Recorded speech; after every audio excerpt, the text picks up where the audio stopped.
go. I do want to get to Luis Castillo. They've got to make a decision on him tomorrow, activate him or send him back down for more work down in Florida. Question is, should they stick with Argenis Reyes? He made a very good defensive play in the 6th inning, started that 4-6-3 double play with the bases jammed. Question is, do they stick with him and Easley, or do they activate Castillo? Jonas, what do you think? I think 100% you stick with what's working. The only reason to go back to Castillo is because you're paying him a lot of money and he was good in the past. This year he was terrible, and you know what?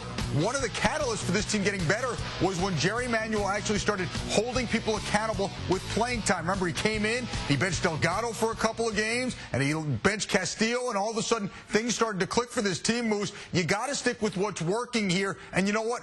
Argenis Reyes and Damion Easley are doing a lot of the little things that help you win ball games. There is no reason to go away from Jonas, I understand what you're saying, but we also have to throw into the equation the fact is that injuries played a role into this as well. I mean, Castillo going down to an injury picked up the playing time for obviously Easley, and also gave Reyes an opportunity to play there at second base, and obviously Alou and Church, their injuries in the corner outfield spots allowed the Nick Evanses of the world, the Murphys of the world to get some playing time along with Fernando Tatis.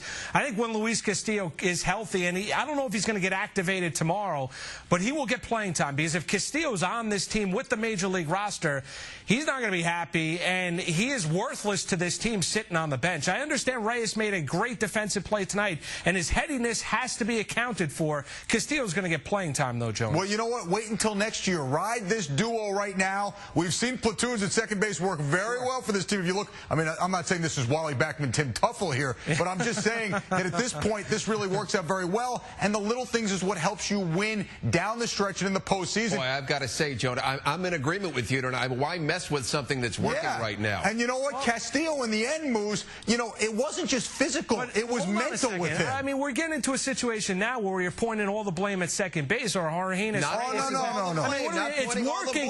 Wait, hold on a second. It's working now because they're out pitching teams. That's why it's working tonight. That's why it's worked the last, what, 7-8. They're going out there. They're getting dominant starts. Huge heads-up double play that Reyes started in the 6th inning. The bases were jammed. Nobody. I mean, that's thinking man's baseball. That's why the Mets are winning right now. Luis Castillo's been a Gold Glove second baseman. Yeah, but not this year, Moose. Well, listen, he's going to play, I think. He's going to play. And I hate to say, I understand Luis Castillo's looked old this year, but let's pinpoint the strengths of this team. What makes the Mets go is Pelfrey tonight, is Oliver Perez, is a healthy John Maine, is Johan Santana. What makes you so excited about the Mets in the postseason? I understand you got to play some defense. You got to pick and show some leather out in the field. It's the starting rotation. There's no question. That's what scares the death out of the Chicago Cubs. There's no question. These starters. You're right, but you know, at the end of the day, it helps not to have Luis Castillo not only making physical errors, but mental errors, like when he would forget to cover second base. This all helps. It's not the main reason, but it's one of them. Jonas and Moose, stand by, guys. We're back to you in just a little bit.